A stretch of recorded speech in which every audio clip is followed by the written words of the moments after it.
families naturally need support from culture. That you can't just have a mom and a dad who are great parents and that's enough to raise kids. The nuclear family is the most important thing. It's necessary. It's not sufficient. And so that's where I came up with the idea of writing a book about how our culture is family unfriendly. Join the best in the movement. It's Conservative Conversations with ISI, educating for liberty since 1953. Welcome back. You're listening to Conservative Conversations with Marlo Slayback.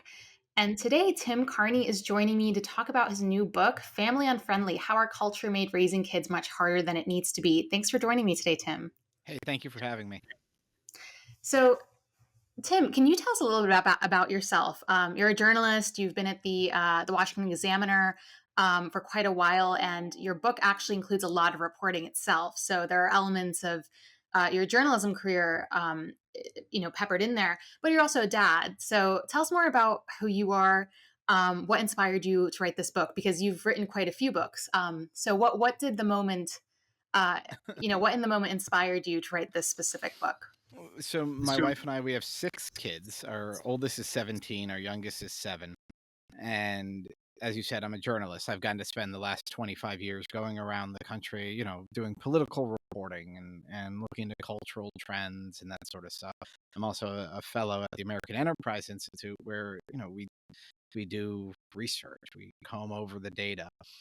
And I wrote a book 5 years ago called Alienated America, where I argued the most important sort of cultural phenomenon of the last 60 years has been the collapse of local community in the United States. Institutions like church, the neighborhood, a strong public school, a bowling league, as Robert Putnam would put it.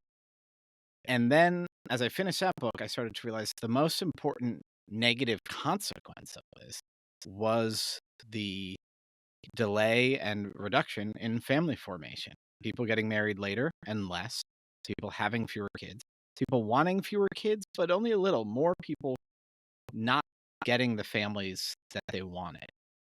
And I started thinking about this, and my wife worried that it was going to be me like scolding people for not having 6 kids. So then I started, and I remember we went for a walk. It was during COVID. We would go for really long walks. We've never been in as good shape as when we had to escape the house. And we were talking, and we started thinking about the ways in which the current culture creates headwinds to family formation, makes it harder. And the way in which families naturally need support from culture. That you can't just have a mom and a dad who are great parents and that's enough to raise kids. The nuclear family is the most important thing. It's necessary. It's not sufficient. And so that's where I came up with the idea of writing a book about how our culture is family unfriendly. Hey there, listener. I wanted to take a quick moment to thank you for listening to Conservative Conversations. This podcast is a production of the Intercollegiate Studies Institute, and our mission here at ISI is educating for liberty. If you'd like to join us in fulfilling our mission, consider helping us by rating and reviewing this podcast on Apple Podcasts, Spotify, or wherever you listen to help us reach more listeners like yourself. Now, back to the show.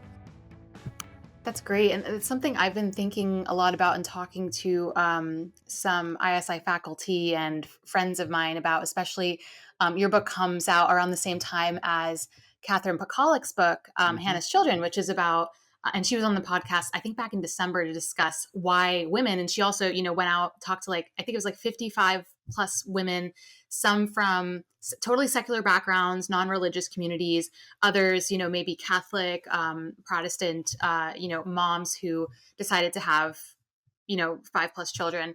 And something that I've personally observed myself from, I go to a traditional Latin Mass parish. So it's very, it's a very active parish with lots of family life and children. And it seems like, although I hear a lot of discussion about remedies that perhaps could come in the form of family policy. But when I talk to friends, it seems like it is a little bit more cultural than just, Absolutely. Perhaps having tax deduction or, an extra $1,000 come in the mail for each child or something like that. So is that something how does that attitude and that tension between strictly family policy that maybe would be helping to create these vibrant family cultures? Or does it start with something different that is, that is maybe not related to just, Yeah. receiving a check in the mail? Policy and economics both interact with culture, but they can't replace it. And so I feel blessed, and it sounds like you're blessed with a family-friendly subculture that you can live in. We have parishes, we have Catholic schools. I have my wife. We moved to Virginia specifically because that's where her family is, and so Sunday Mass uh, we bump into her parents. Sometimes we fill up one entire pew, but sometimes we have to spread throughout two pews because an aunt or an uncle and our kids race ahead and they sit with grandma and grandpa. And that's just a little detail, but you can imagine, if you've experienced this, how this rolls out and really creates a supportive environment. Those family-friendly subcultures are the most important thing that people like us have. The broader culture doesn't support a family as much as it can, and one result is that a lot of people who want to raise a family don't have that. I'm very skeptical that most family policy could bring that about, but that said, I do advocate in the book for sort of modest increase in the child tax credit. I talk about the pluses and minuses of things that France does, for instance, where they have a maternity leave that basically becomes a stay-at-home mom benefit. That one actually seems to move the needle on birth rates, for instance. France has a much higher birth rate than any other country in Europe, in part, I argue, because you have a policy that does change the culture. Stay-at-home moms change the culture of a neighborhood. They change the culture of a community. But in general, money doesn't positively change the culture. Some family policy negatively changes the culture. A lot of people in Northern Europe, what they do is they subsidize daycare. That's not a family subsidy, that's a work subsidy. So they have made the culture in places like Sweden more workist. In Sweden, there's actually been a shift in attitude since they started subsidizing childcare there, where people value family less and work more. So it's very easy for government policy to harm the culture. China's one-child policy did that. China's now trying to ramp up to promote more babies, and they're totally failing. So I don't need to get too deep into the role of what the proper role of government should be in promoting family to say it won't have a very big effect compared to what cultural institutions, what civil societies do, what we value, what we talk about.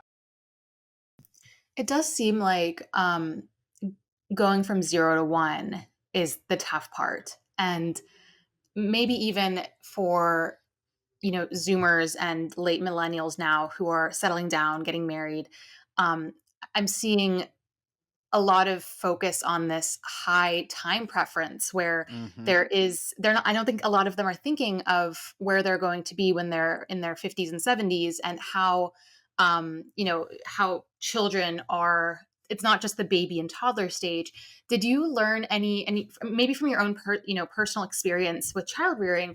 But it does seem like that's a non-negligible part of the consideration for a lot of people is, well, we have a good lifestyle thing going on right now. The quality Hmm. of life is really high. I'm not sure if it's worth the sacrifice. Does your book kind of address some of those? Because there are sacrifices that have to be made, right? Like going from maybe a nice sedan to a A van, used right? minivan, yeah. Yeah, exactly. Or maybe getting a bigger house that is a little bit, in a more suburban environment than a nice, apartment that is close to things that you could walk to, but maybe wouldn't be practical for a stroller, right? So, what does your book kind of show us? Maybe there's some reporting that helps Hmm. us think about that. But how do you kind of tackle that quality of life hurdle that seems to be pretty large? Well, one study that's famous for saying parents are less happy, it was by this Nobel Prize winning economist named Daniel Kahneman. And he said the way it gets reported is, you know, three of the least, the three of the activities that bring women the least happiness involve raising kids. And so it asks people, what do you do in the day? And then how would you rank them and how happy they make you? The one that came in below raising kids was work. The ones that came in above, what makes you most happy? It was like watching TV, sex, having hanging out with my friends, drinking, cooking. Everything that ranked above having kids was a diversion. Everything that the only other thing that can really take up your time ranked below raising your kids. And so that's part of the way I try to put it, is that diversions, fun is good. But it was actually talking to a friend of mine whose Spanish was his first language, and he's like, when I hear the word fun, I think of the Spanish word for it, which is divertido, which a diversion. And so some people will make the distinction between fun and joy, or fun and satisfaction, happiness and satisfaction. So my argument is that the you can't put diversions above actual life callings. And part of the problem with that argument, though, is that it's hard to see that from the other side of the river. This isn't just fun. These are friends. I have deep, meaningful conversations with my buddies, and I'd be giving that up. My weekly poker game, we're talking about philosophy, whatever.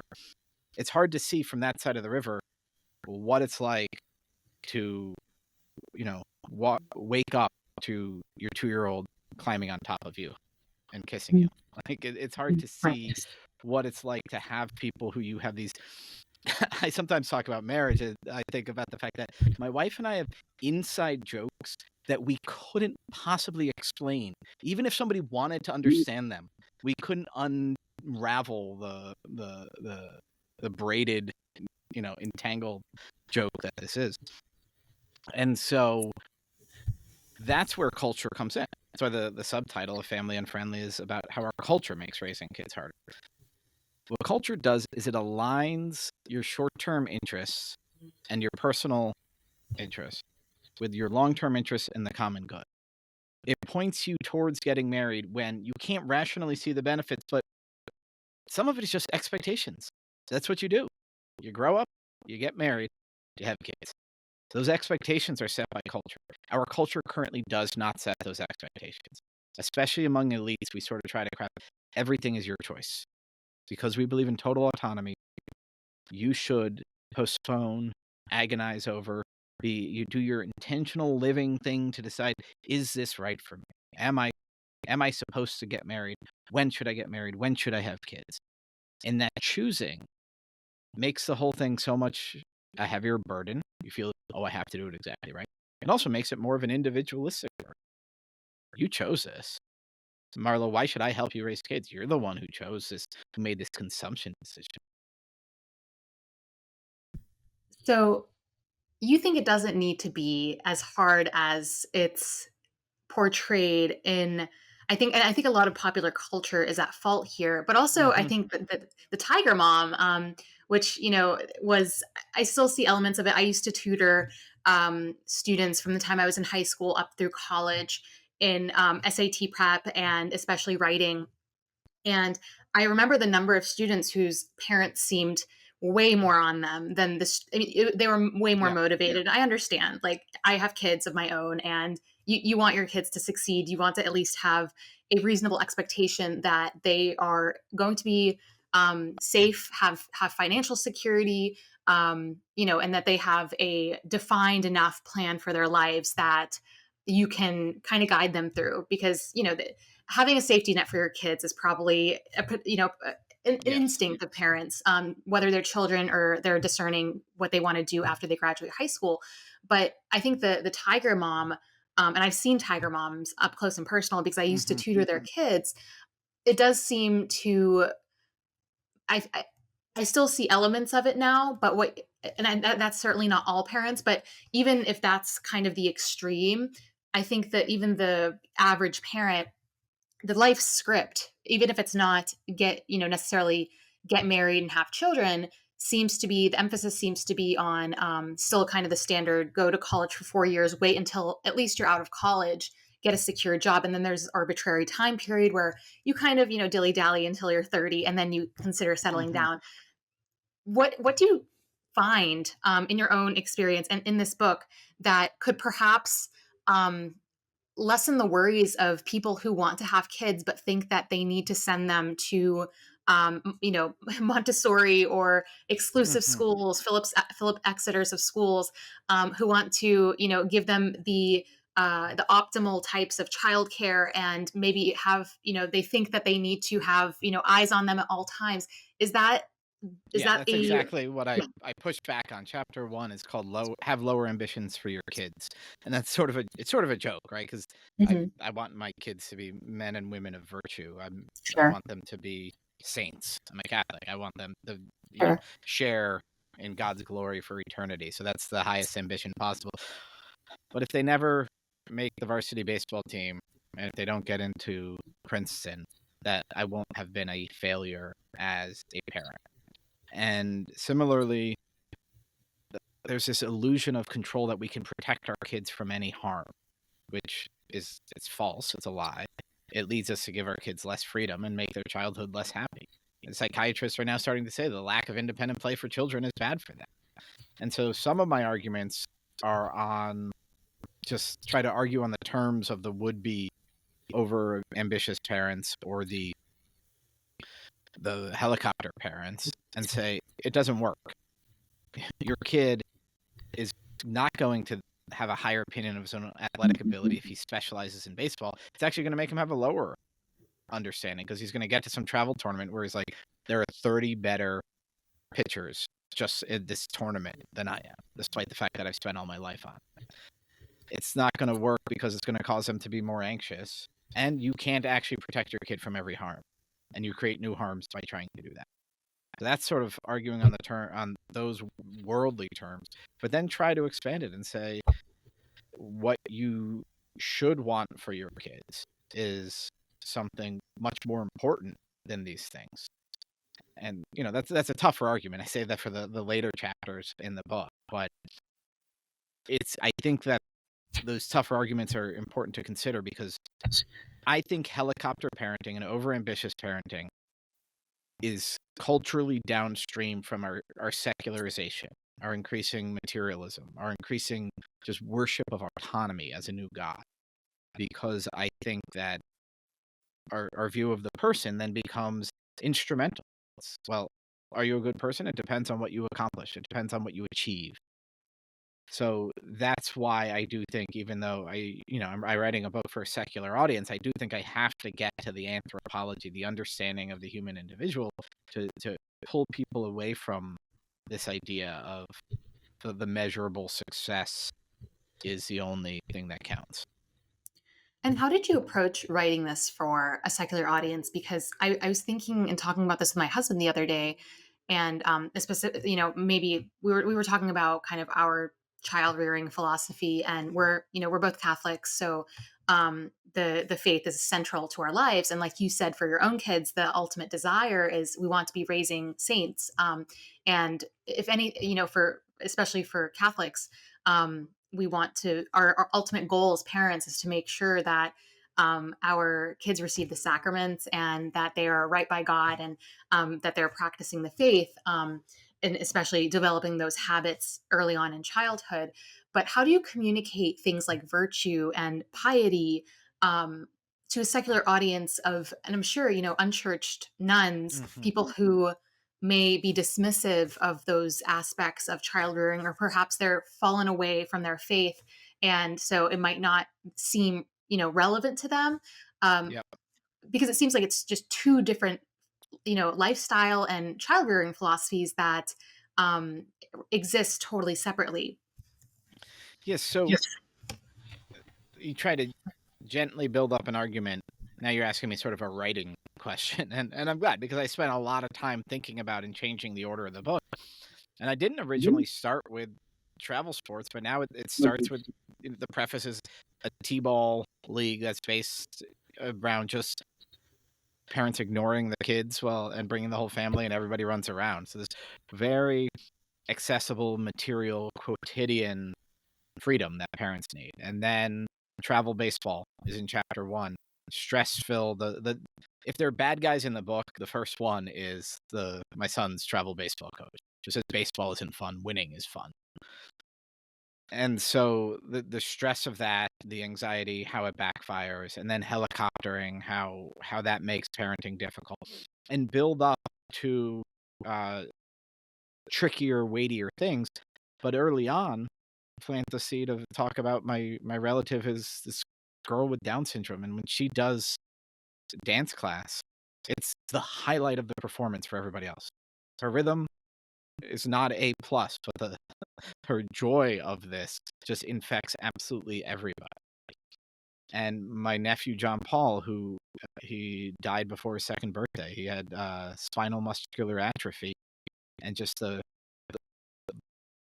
when you see the value in that sort of life, it becomes impossible to cling totally to a materialistic, utilitarian understanding of the person. And so planting those seeds and then building up and saying it's our anthropology that has a problem, our view of the human person that has a problem. And the idea of virtue, I don't think, is inaccessible for sort of the modern secular mind, because we think about self-sacrifice all the time. If you've ever dieted or exercised, you engage in giving up something for a greater good, trying to become a better person. And anybody who has strong friendships, or who's married, or who has a kid, or who has a good relationship with their parents, they can understand, okay, wait a second, I do actually see the human individual as nested in, as defined by our relationships, and not just this free-floating bundle of rights. It's only when we abstract from our own life that we end up with this sort of modern spirit of, Rousseau, and I'm not going to let another person define who I am. And so, will I lose readers along the way? Yes, but sort of slowly walk them towards a better understanding, because I think the Judeo-Christian anthropology is the right one. If you tell the story well enough, that echoes out of understanding who the human person is. And so that idea of saying, if you want a life of virtue, parenting is going to be the easiest path. That's the argument I make in the last chapter. And we'll see. The book is brand new. We'll see if I bring along the secular readers, but that was definitely my aim. And I have to ask because obviously, I'm sure your wife had some sort of influence in, Oh yeah. obviously, your personal life. But what about your book? What was her role in helping you design the thesis and maybe some of the other aspects of it? So she warned me away from it sounding finger waggy and nagging. Um, and she was definitely the one who helped me come up with how to make it be immediately accessible, and what are the sort of things you can say that make the reader say, okay, yes, that's me, that's what I'm going through. And one of the central chapters is on stay-at-home moms, and Katie's a stay-at-home mom. So the sentence I have in there, and this is not going to be in most of the books you read about, parenting culture in the US, but I say America needs more stay-at-home moms like Katie. And so her example of how she, what she contributes to her friendship circles, to our schools, etc., by being available in these hours is immense. And that example, but also there was this one moment where I escaped from my family. I got asked to come do a fellowship in Massachusetts, and so I went away for 4 days to work on the book. And as I was in a bar in the Berkshires writing this book, the people sitting next to me, this one woman was a psychiatrist, and when she found out what I was writing about, she turned into a therapy session to make me feel bad about my life. And says, "You," and I said, "I'm a good husband. I'm a good dad. I bring my wife coffee in bed every morning, and she gets these getaways with her sisters." And the woman said, "But does she get to get away to finish her book like you do?" And so I immediately called Katie in the morning. I was like, "Is our marriage this unequal?" And she said, "Tim, do you remember when my sister had twins and I just disappeared? Do you remember when, uh, our friends had these struggles and I just said, you're making dinner, you're in charge, and I'm going to go off and go for a walk or get a drink with whomever?" And made me realize that her second job, if my second job is writing a book, and her second job was being that indispensable friend and sister. And that was a way of understanding domestic life and that kind of thing that I never would have understood without her making that argument to me. Yeah, it's something that I've seen a lot of interest in discussing stay-at-home motherhood in a little bit less of a basically what I've been seeing on places like TikTok, but Twitter is there seems to be like I by no means mean to make this seem like it's a larger scale phenomena than it actually is. But I do see kind of a renewed interest in it just because I think a lot of women are realizing like we aren't meant to be doing a lot of we're not meant to have feet in both worlds at the same time, just because we are specialized creatures and we also have finite time to do these Hmm. things. If you do have children, being able to take care of them while also working is sometimes it's for a very privileged class of women. It is possible, like for example, I work from home. So in some cases, the work from home revolution has been a boon to many working mothers who are able to also have more face time with their kids. But have you seen any, as a journalist who has their finger on the pulse here, have you seen personally as a woman? I see stay at home motherhood, especially among. It sounds like this was kind of a ivory tower academic type, Hmm. psychiatrist, psychologist who maybe read a lot of Judith Butler, um, but is that something that you think is a dying out breed of criticism about the life of the domestic arts of a I, mom who I stays at home with their children? Or I think we have a totally dysfunctional and stupid conversation around this more broadly. That's one of the things I'm hoping to accomplish with Family Unfriendly is to talk intelligently about it, because the term tradwife has broadened and lost some of its meaning. It's now this sort of amorphous blob, and some people use it to describe these momfluencers who portray this picture of, because I stay at home, I can make from scratch cornflakes for my kids for breakfast and grilled cheese sandwiches for lunch while being basically a model, and that is the alternative to working 40 hours a week, is one of the stupidest parts of our conversation. Another stupid part is that I think if you poll, I know because I've got the data in the book. When you poll the public, first of all, poll all parents, what is the optimal arrangement? 2/3 of them say one or both parents sacrificing hours of work to be home. Mothers, particularly working class mothers, say the best arrangement is basically a full-time mom, a stay-at-home mom. Not all of them. If all American mothers got to snap their fingers, excuse me, and have the work arrangement they want, a lot of it would be yours. Work from home.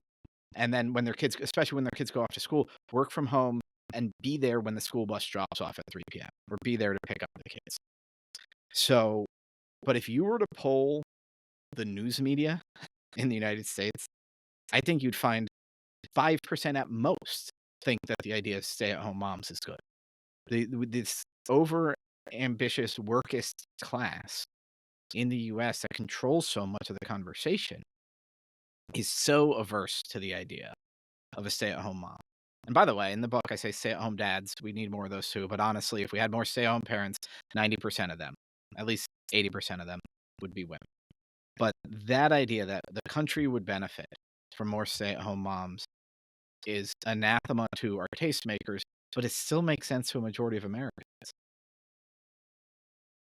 and what are the fruits of that vocation as a stay-at-home mother? I'm sure you've probably seen them in your own life. Perhaps your book also addresses them, but I think this is especially important because I oversee our programming at ISI, and I constantly um, I observe kind of some tension between the men and women in some of our seminars when we address topics related to gender and also female versus male vocation. And it does seem like there is sometimes a misunderstanding of just how much fruit, you know, and Hmm. just how much it enriches the lives of not only the children but also the woman and the family. whenever a woman isn't able to stay at home. And obviously, there are sacrifices that need to be made. Something I hear a lot of is, well, no one can survive on a single income anymore. And I think in some cases that's certainly true, but I think it's people are missing that, often that it does require a lot of sacrifice. We talked about, switching the nice sedan for a used minivan, using hand-me-downs for each child that you have. But where do you fall in that whenever you're Yeah. discussing this in the book? So first of all, I mean, the first part of your question on the benefits of more stay-at-home parents. Emma Green is a writer at The Atlantic, and she wrote an article that I cite in Family Unfriendly about how much of civic leadership and volunteerism and just erecting of civil society was done by married mothers who didn't have paid jobs outside the home. And so as their kids got older, what they did with their time was they built and propped up institutions of civil society. And this obviously happens today. I mean, there's a reason we have a term PTA mom instead of PTA dad, and they still exist. But that collapse of civil society that, we've been talking about Robert Putnam, Charles Murray, my last book, Alienated America, a lot of that is due, this Emma Green argues in her piece, to the fact that married couples increasingly have two working parents who are working 40 hours a week outside the home. And so that's part of what's lost. On the economics, yes, it is harder today for a man to be a breadwinner than it was 60 years ago. And in fact, Elizabeth Warren, when she was an academic, wrote a book called The Two-Income Trap. And part of it is that the larger labor force, with most married women working, bids down the price of labor some, and then there's not as much of a leeway. It used to be that if the man gets disabled or dies, the woman actually could jump in and take on a job, and suddenly that's new income. But now if you're relying on both income, there's no sub to jump into the labor force. And so, and it's harder anyway. So then the economics, though, doesn't explain, if you look at broadly at why people not doing more family formation. Economics is part of it, but I walk through the data and show how it can't really explain the falling birth rates, because millennials aren't in fact poorer than Gen X was. One piece of data I point to from economist Jeremy Horpedal is that if you just look at the hours of work required, or the weeks of work required to pay for the estimated cost of raising a child, the annual cost of having a child, the median man, so if you just look at the median male worker, the amount of weeks he has to work to do that has gone down since 2010. So, while the birth rate has also gone down. So it's actually become more affordable for a single male over age 25 working to afford a kid, but at the same time, the number of babies going down. So economics clearly deters some families, especially the cost of affording a home, which in the last 3 years has skyrocketed. But the baby bust started 15 years ago. So economics is an incomplete account. Now, we have so much left to discuss, but we're running out of time. So I would just like to hear about was there something that was very surprising to you while you were working on this book? Anything that you think might surprise readers or people who maybe are in the know who might pick up your book, and maybe this is from, personal anecdote or reporting that you did? So one thing was that secular Jews in Israel have a very high birth rate, lower than religious Jews, but 2.0 is their total fertility rate. The US is 1.6, 1.7. Europe is 1.5. France, which I spoke about earlier, is 1.9. So secular Jews as a population are more fertile, have more babies than any country in Europe. That is what really surprised me, because I thought about how religion interacted with the embrace of family, and it surprised me that it trickled out into the broader community. And I learned this at about the time that a demographer in Utah told me the Catholics in America who have the most babies are the Catholics in Utah. And so the way I put it is, I didn't realize that pregnancy spread through the air, that it was contagious, but it does. And that points to something that didn't surprise me, but how culture is what, including subcultures and local cultures, is what supports family formation. And that culture is so powerful that it affects people who are outside of the faith that's setting that culture. It's great. Well, I really appreciate all of your commentary today, Tim. Very much so. Looking forward to reading the book, and also some of the reviews, and getting the word out about it. So, where can people order the book? I take it Amazon, anywhere else that books are sold. It's on sale now. Hopefully at your local bookstore. Walk in there, pick it up, scream, "Family Unfriendly! This looks like an amazing book," and then buy it. And yes, and it's available for order on Amazon, Barnes and Noble, etc. Great. Well, thank you so much again for chatting with me today. Thank you, Marla. Thank you for listening to Conservative Conversations with ISI. If you've enjoyed this episode, be sure to check out our website at isi.org/resources to see all that we offer our members, including the Intercollegiate Review, select modern age articles, debates, lectures, and of course, this podcast. Thanks again for listening. Don't forget to rate and review, and we will see you next time on Conservative Conversations with ISI.